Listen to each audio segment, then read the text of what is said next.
Voy. Buenas tardes, estimados estudiantes, ¿cómo están? Bueno, vamos a iniciar con lo que es nuestra clase del día de hoy, recordando de que estamos tomando lo que es la modalidad virtual debido a la parte de la contaminación ambiental, ¿no? Que está viendo. De esta manera, vamos a ir trabajando los pendientes que tenemos respecto a lo que es la parte de la práctica. Y aparte vamos a nivelarnos, más que todo la defensa oral, que es lo que tienen pendiente conmigo, ya que necesitan tener las dos prácticas, inclusive la tercera ya habilitada para poder dar su examen práctico la siguiente semana. ¿Ya? Entonces, de esa manera, en el formato de nuestra lista de asistencia voy a ir llamando a cada uno. Y bueno, vamos a ir corroborando la ausencia o presencia de alguna práctica que tenga. ¿Ya? De la misma manera, vamos a llevar durante lo que va a ser el primer periodo la parte de lo que es la práctica número 3, que sería endocrino. Vamos a llevar un poquito de lo que es dentro de las láminas, la visualización de los preparados o las láminas histológicas de endocrino, que no son muchas. En realidad solo tenemos 3 láminas para visualizar y probablemente si es que las repongan, podamos ver pinealmas. ¿Ya? Entonces, tomando ello, voy a ir compartiendo mi pantalla. Por favor, no se olviden colocar en el chat la asistencia, nombre completo. Les voy a dar unos minutitos para que vayan colocando toditos nombre completo para su asistencia. A la vez les voy a recordar que dentro de 40 minutos se va a cortar la clase de forma automática y tomando el mismo link tienen que volver a retomar y nuevamente generar lo que va a ser su asistencia, ¿ya? Para que cuente durante la clase. Esta lista de asistencia será descargada por lo que es la doctora Hassan, así que por esa razón tienen que estar sus nombres. Ya no olviden colocar sus nombres. Muy bien. Verles entonces compartiendo pantalla. ¿Dónde estamos? A ver, denme un ratito.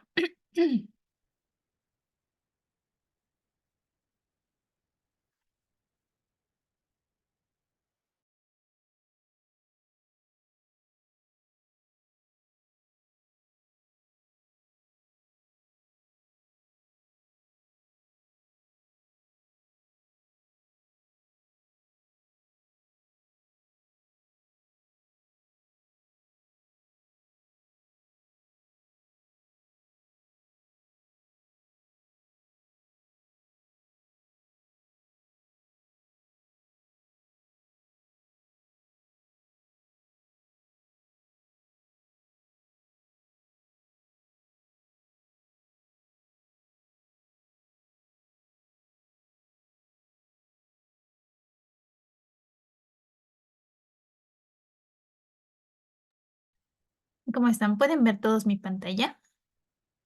Sí, ¿verdad? Sí, Sí, doctora. Doc. Sí, doctora. Gracias. Doc. A ver. ¿Dónde está? Quiero que me salga diapositiva en blanco. Ay, no. Qué triste se ve así. Y ya, bueno. Por un momento, que esté así. Ya. Luego vamos a retomar atrás. A ver. F5. Así. Muy bien. Ya, entonces, bueno, vamos a avanzar lo que es el día de hoy, lo que es la parte del sistema endocrino, ¿ya? Entonces, el día de mañana, por ejemplo, en la teórica, lo voy a llevar de forma un poquito más profunda, ¿ya? Y dentro de la parte del día de hoy vamos a enfocar a la parte más relevante en relación a su descripción. Les estaba comentando al otro grupo, si se pueden hacer pasar la fotito de la pizarra, sería ideal, ¿ya? Ya que no voy a poderla hacer con este grupo ni con los posteriores. Entonces, bueno, recomendaciones para la siguiente semana. La siguiente semana ya es nuestro examen práctico y la subsiguiente ya es nuestro examen teórico. Dentro del temario establecido para nuestro examen práctico incluye lo que es sistema circulatorio, linfoide y endocrino, tomando en cuenta estos 3 temas. ¿Ya? Por tal razón, entonces necesitan tener habilitados estos puntos para que puedan acceder a su examen. Dentro de la parte práctica, yo manejo la misma modalidad que sus anteriores docentes, quiere decir, vamos a tener un formato que les voy a mandar una hojita. Esta hojita va a tener lo que van a ser 3 espacios.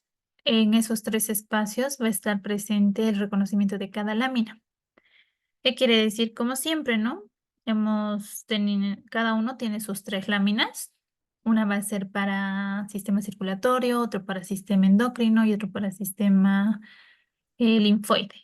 Entonces ustedes describen de la misma manera que nosotros hemos ido detallando durante todas estas clases prácticas, reconociendo el órgano, lo que va a ser sus tejidos, sus capas, sus células y algunas sustancias que están presentes dentro de las mismas. Luego sus funciones.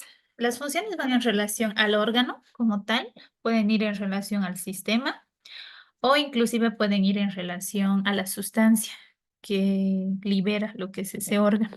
La descripción. Luego de eso, en el apartado número 2, tiene lo que es la evaluación teórica, en la cual se les pregunta 2 preguntas, valga la redundancia, las cuales van a ser papelitos que se sacan al azar. Entonces ahí es, dentro de todas las preguntas que yo siempre les hago, alguna de ellas les toca, ¿no? Por ejemplo, el día de hoy al evaluarles a los chicos que vayan defendiendo, ¿no? Los que me tengan pendientes, sería bueno que ustedes también presten atención a esas preguntas, ¿no? Probablemente algunas de ellas vayan a repetirse. Y como son al azar, no sabemos a quién le va a tocar, ya sea difícil, fácil, intermedio. Va a haber de todo tipo en relación a las preguntas.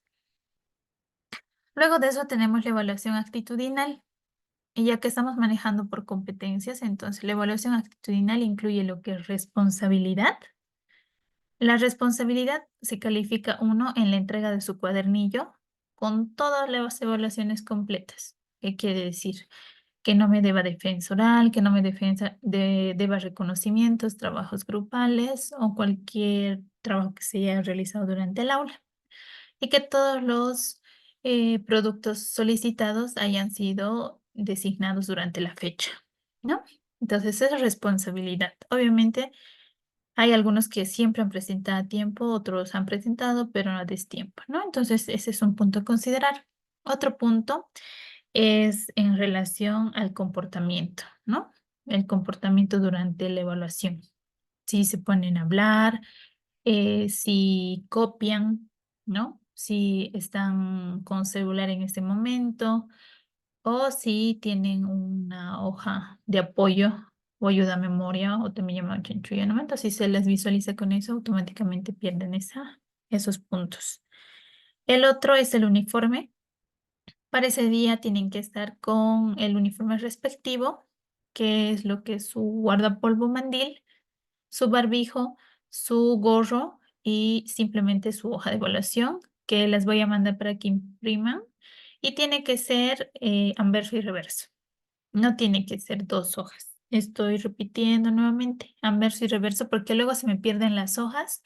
2 no me traen ni siquiera engrampadas y luego se están perdiendo exámenes y estos exámenes son documentos importantes que se dejan en dirección académica, por lo cual persona que, por ejemplo, no asista a la evaluación práctica automáticamente no tiene nota, ¿verdad? Porque nadie va a dar su examen de esa persona, entonces sí o sí tiene que estar. Si por aquí este motivo alguna persona no asiste al examen, tiene que ver la pertinencia de asistir en cualquier horario de la semana que yo esté presente para dar su examen práctico y no perder lo que son los 5 apoderados del mismo, ¿ya? Obviamente que esto es, tiene que solicitar un permiso, ¿no? Por la doctora Jasso emitiendo de que por salud o por cualquier motivo no asistió en el horario y clase específico pertinente, ¿no? Entonces, de esa manera se le tomaría en cualquier otra clase que yo esté. Lo importante es que no dejen su examen sin una nota. Realmente a veces esos, probablemente no, ay, pucha, no sé nada, ¿para qué voy a ir a dar? Y te podía sacar 2 ponderados, ¿no? Y sumado todo el semestre, justo te falta esos dos ponderados, ¿no? Entonces, siempre vean el lado de realizarlo, independientemente de cómo se sienten en el momento. A no realizarlo, siempre es bueno realizarlo, ¿ya? Entonces, esas son las recomendaciones para ese día. No es nada rebuscado ni nada, es todo lo que hemos ido avanzando, entonces no habría por qué tener alguna dificultad o problema respecto al examen. No sé si tienen dudas. ¿Algo, chicos? ¿No? Muy bien, perfecto. Entonces vamos a avanzar lo que es nuestra práctica número 3. La práctica número 3 incluye lo que es sistema endocrino. Nosotros sabemos que cuando hablamos de sistema endocrino, hablamos de un sistema que está constituido em, por glándulas, ¿ya? Entonces, cuando nosotros vamos a hablar, a ver, déjenme moverlo esto aquí que me perjudica. Entonces, cuando nosotros hablamos del sistema endocrino, entonces nosotros hablamos de todo aquel, aquel sistema constituido por glándulas. Constituido constituido por glándulas, ¿ya? Por glándulas. ¿Y qué eran las glándulas, chicos? A ver, ¿quién quiere participar? ¿Qué tipos de glándulas? Era, creo que se dividían en dos partes, las exócrinas y endócrinas, pero también se podría clasificar de otra manera, que sería esmerocrina, orocrina o apócrina. Exactamente, muy bien. Entonces, como grupos grandes, como bien mencionó su compañero, tenemos lo que son glándulas exocrinas y endócrinas. Y denotando, no ve el nombre de nuestro sistema, no dice sistema exocrino, ¿verdad? Dice sistema endocrino, pues vamos a hablar de las glándulas endocrinas. Como punto importante que ya es de dominio de ustedes, sabemos que las glándulas endocrinas, a diferencia de las exocrinas, no tienen conductos, se caracterizan, por ejemplo, por llevar su producto directamente a la sangre y se caracterizan por estar conformado por tejido epitelial. Como punto importante, lo que siempre nos hacía, nos ayudaba es que libera hormonas. ¿Se acuerdan? ¿Y qué eran las hormonas, chicos? ¿Qué eran Si las no me hormonas? equivoco, sustancia que permite una función específica, por ejemplo, hormonas del crecimiento, tanto puede ser estimuladoras, tanto inhibidoras. Exactamente, ¿no? Entonces van a ser sustancias químicas, mensajeros químicos que como su nombre dice van a llevar un mensaje. ¿Hacia dónde? ¿Quién es su lugar receptor? Hacia su célula efectora, también denominada célula diana o también denominada célula blanco, ¿verdad? Entonces, como bien su compañero ha dicho, como ejemplo, ¿no ve? Entonces, por ejemplo, tomamos una hormona, como decir, prolactina.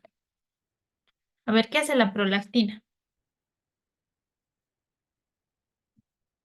Contribuye a la secreción de leche. Exactamente, ¿no?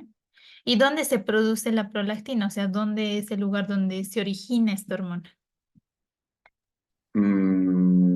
Glándulas mamarias, o tal vez desde su origen desde la neurohipófisis, no, desde la adenohipófisis. Eso, ¿no ve? Ahí se origina, en la hipófisis. ¿Y dónde se encuentra la hipófisis anatómicamente? Eh, En la glándula Tiene razón. pituitaria. A ver. Bueno, con que por lo menos sepamos que está sentadita en lo que es el hueso esfenoides, ¿no ve? En la silla turca, a nivel de lo que va a ser nuestra cavidad craneal, sabemos que no se encuentra en las glándulas mamarias, ¿verdad? Pero como bien ha dicho su compañero, la prolactina es una hormona que se produce en la hipófisis o glándula pituitaria, en la porción anterior o también denominada adenohipófisis. Entonces, esta hormona no es que producimos leche por la nariz, leche por los oídos, leche por los senos paranasales o por la boca, ¿verdad? No sale por ahí. Entonces, la producción de leche va a darse a nivel de las mamas, ¿ya? Entonces, vamos a ir hacia nuestro órgano blanco, que ahí sí va a ser la glándula mamaria, ¿ve? La glándula mamaria ya va a ser aquella que va a producir lo que va a ser la leche, ¿no? Entonces, las hormonas van a mandar un mensaje, en este caso no van a mandar un mensaje para que ese órgano efector vaya creciendo sus conductos galactóforos a partir del 5.º mes, por ejemplo, de embarazo. Entonces, cuando las mamás ya están embarazadas, o la mujer en realidad está en gestación, a partir del 5.º mes de embarazo empieza a sentir eso, que sus glándulas o sus mamas están creciendo, ¿no? Se están volviendo turgentes, pero hasta el momento todavía no está produciéndose como tal la leche, ¿no? Va a haber otro tipo de hormona que va a estimular recién la salida de leche. ¿Cuál va a ser? La oxitocina. Eso, muy bien, va a ser la oxitocina. Y nosotros vamos a saber que la oxitocina, por ejemplo, actúa sobre células musculares lisas, ¿no? Entonces uno se preguntaría y diría, pucha, pero mi mamá no tiene músculo. El pectoral está por debajo, ¿no ve? Pero no, actúa sobre las células mioepiteliales, ¿ya? Denme un ratito, perdón, chicos.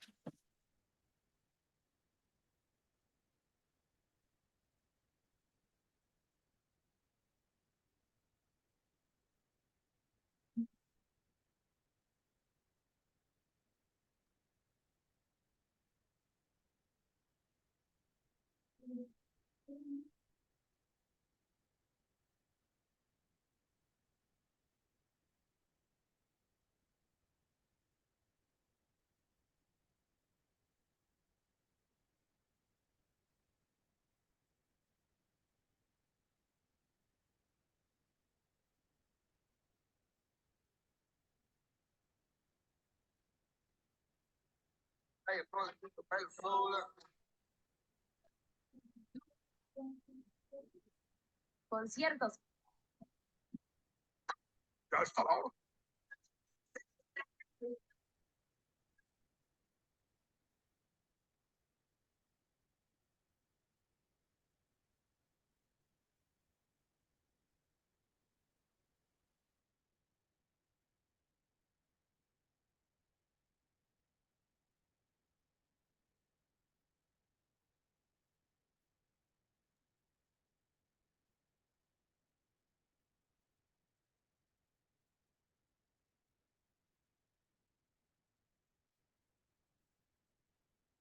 Ok, chicos.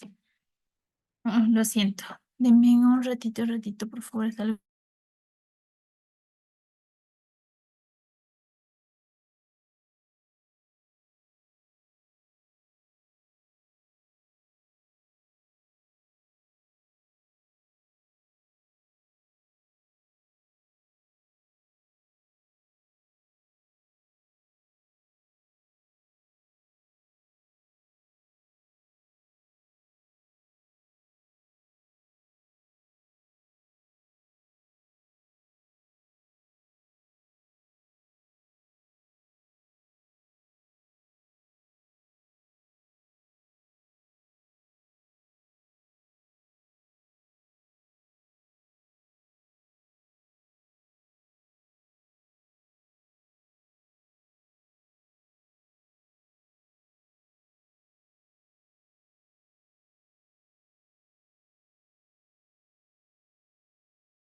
Ya, muy bien, chicoquitos. Lo siento, realmente. Algo era urgente. Ya. Entonces, como les decía, ¿no? Entonces, cuando nosotros hablamos del sistema endocrino, en su cabecita tiene que quedarles que está constituido por diferentes tipos de glándulas, ¿ya? Esas van a ser diferentes a las glándulas exocrinas, ya que estas, pues, están compuestas por glándulas endocrinas, ¿no ve? Que no tienen conductos, que liberan directamente a la sangre, que son hormonas y que las hormonas son mensajeros químicos que van a llevar un mensaje específico que no siempre va a ser aquel que va a actuar en la misma glándula de origen, sino en una glándula distante. Como habíamos puesto el ejemplo, la glándula mamaria donde actuaba en la síntesis y secreción de leche, pero en la liberación de la leche como tal puede actuar otra hormona, como será en este caso la oxitocina.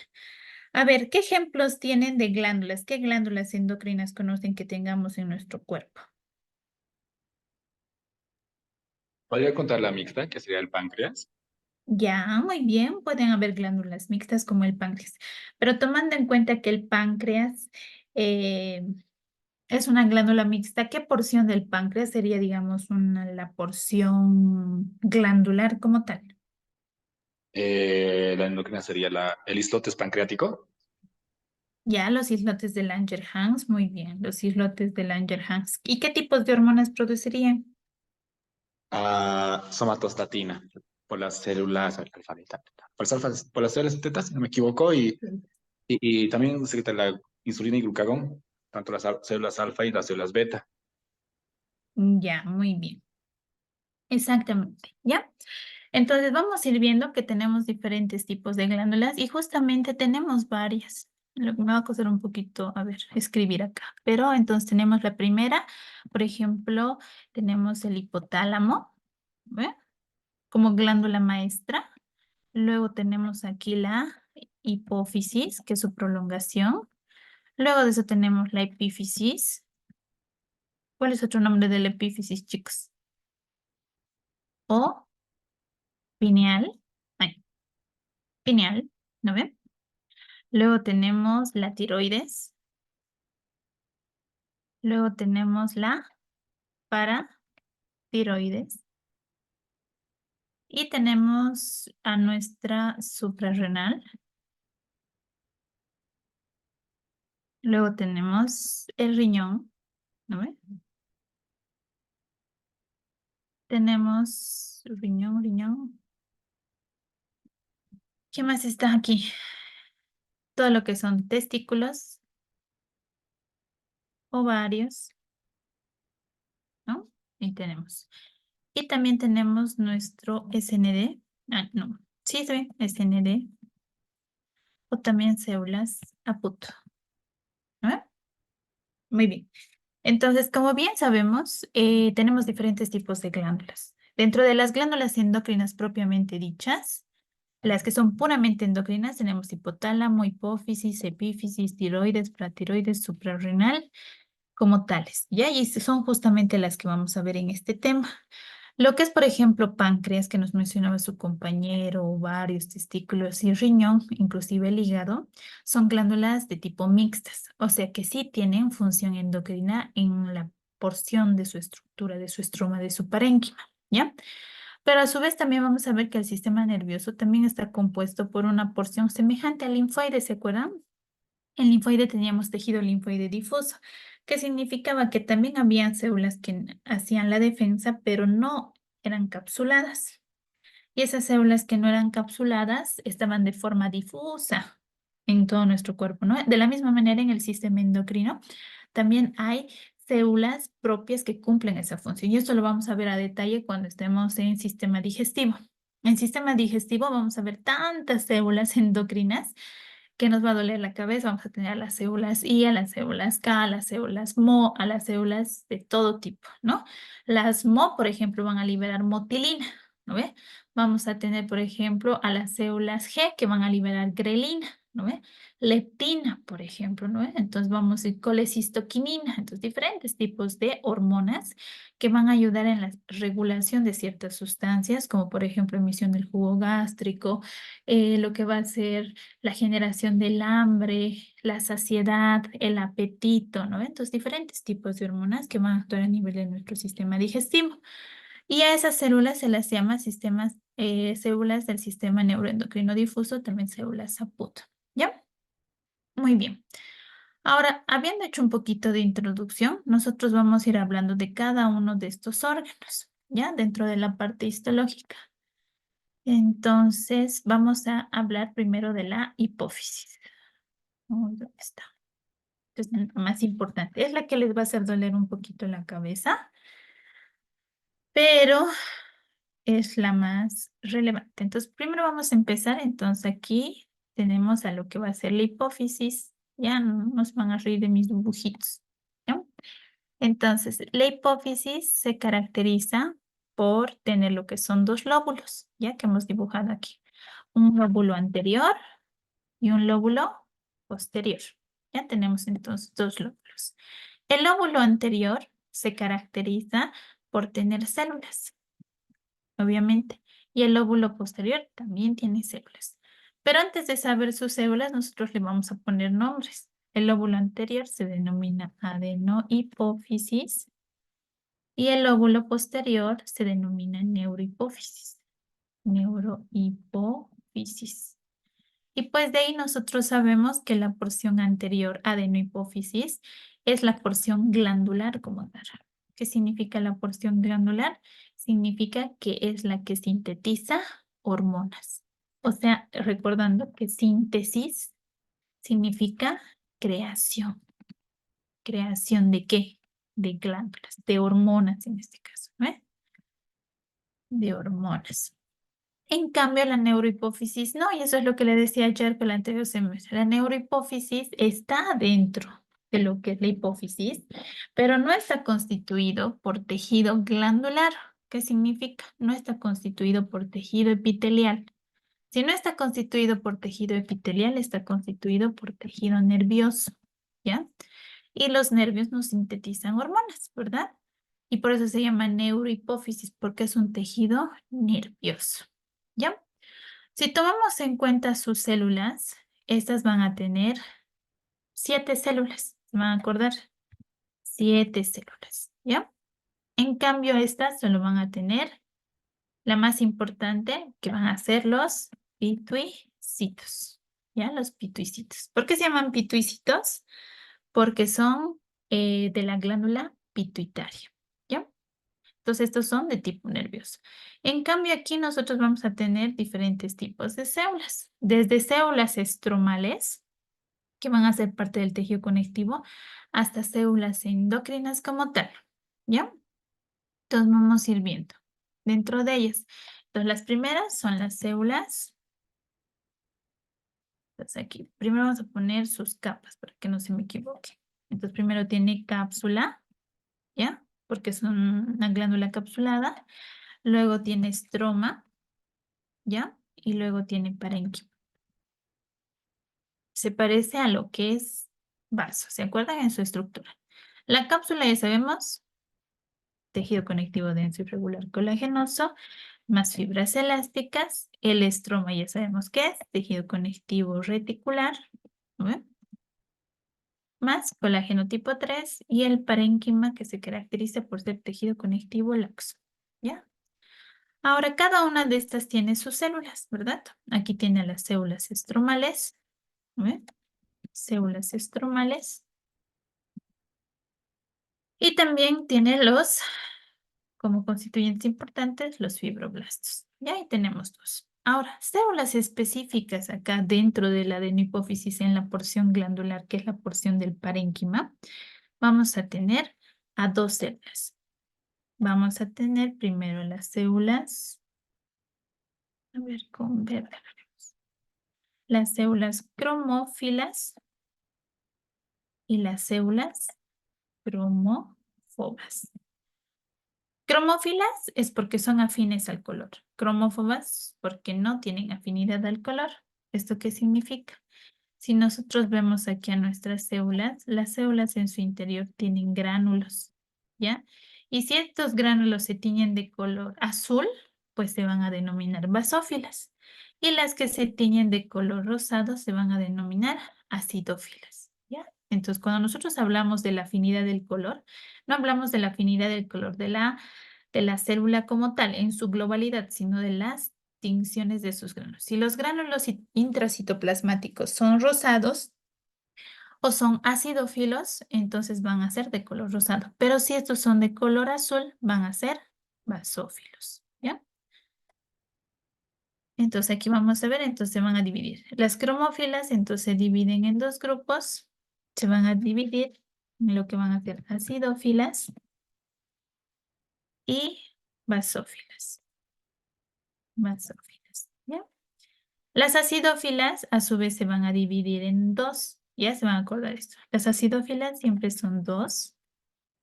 Y las basófilas son 3. ¿Ya? Entonces ahí tenemos.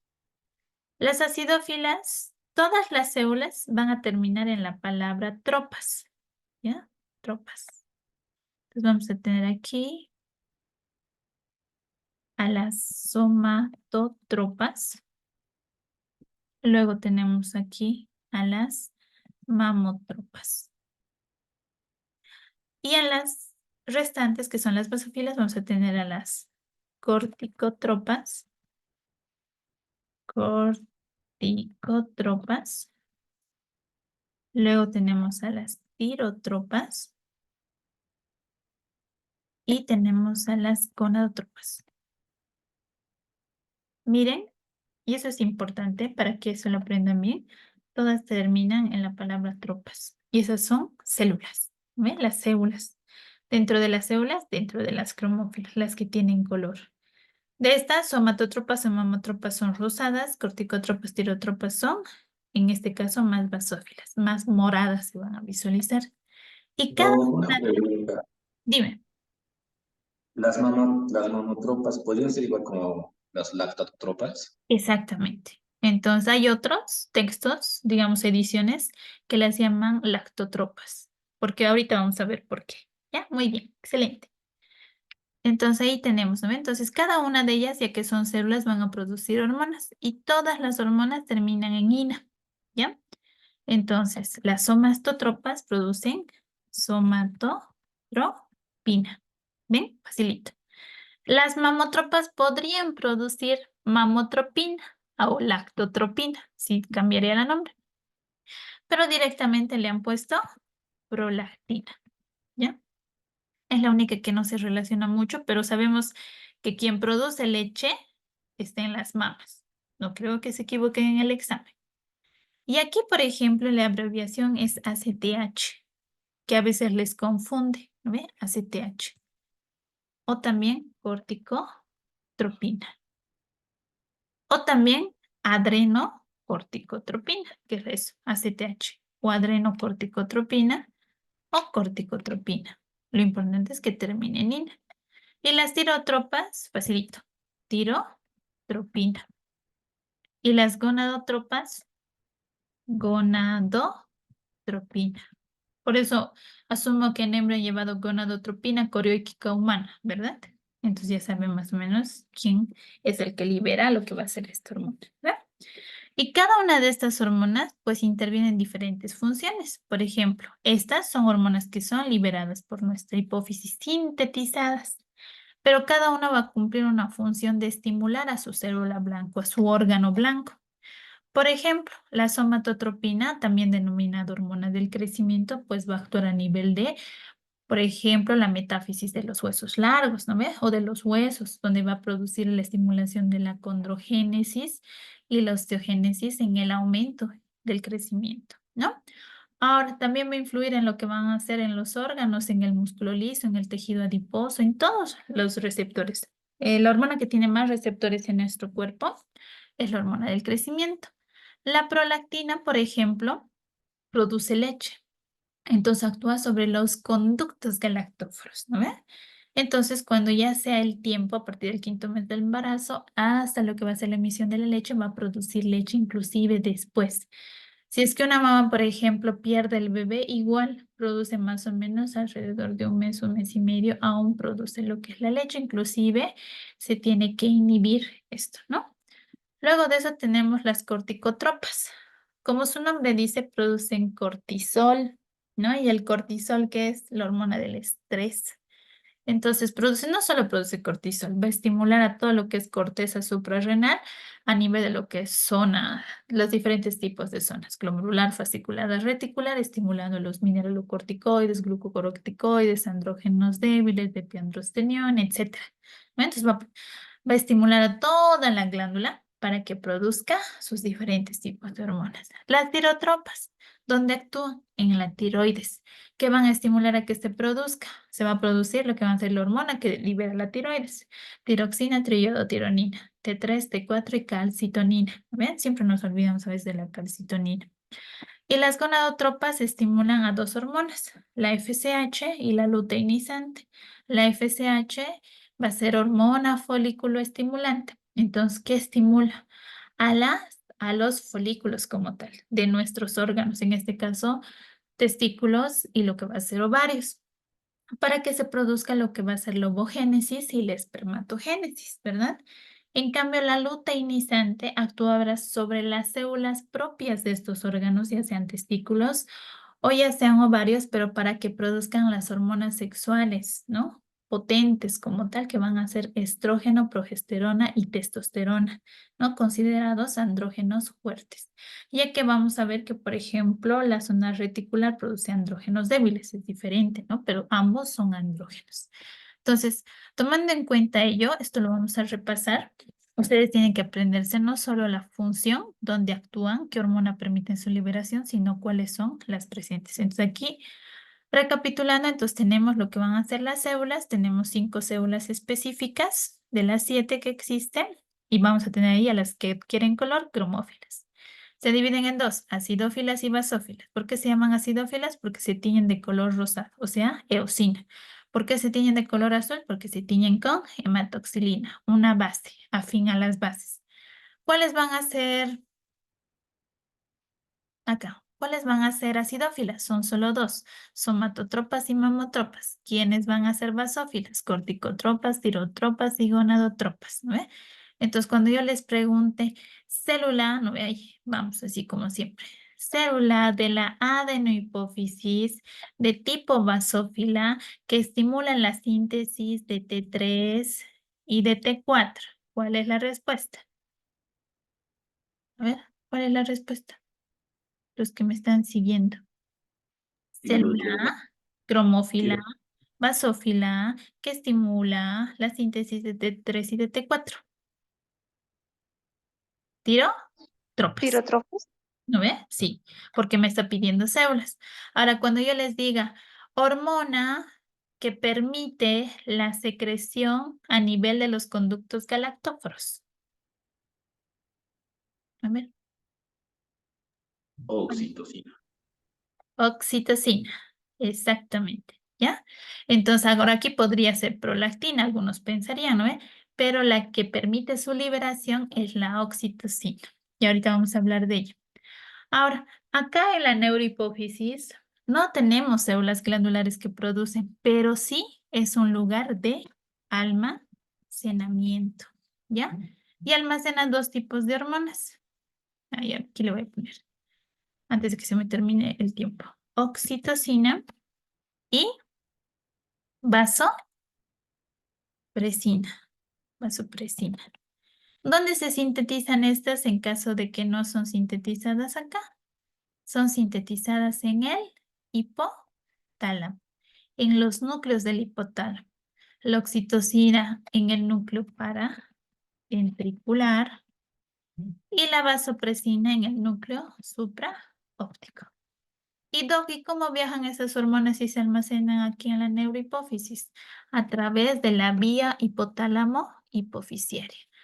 Hay una proteína importante que va a dar quimiotaxis para que estas hormonas viajen y se depositen a nivel de lo que van a ser los cuerpos de Henry, presentes como característica importante de lo que va a ser nuestra neurohipófisis. Y esas van a ser las neurofisinas. Entonces vamos a tener las neurofisinas que van a hacer que por transporte de tipo axonal viajen, de tipo anterógrado, viajen y sean depositados lo que va a ser esta sustancia que va a ser la oxitocina y la vasopresina. Recordando que la oxitocina estimula no solo lo que va a ser la emisión de leche, sino también la contracción del músculo liso en el trabajo de parto. Y la vasopresina ayuda en el control de la presión arterial, aumentando la presión por vasoconstricción total. ¿No ve? Ahí tenemos.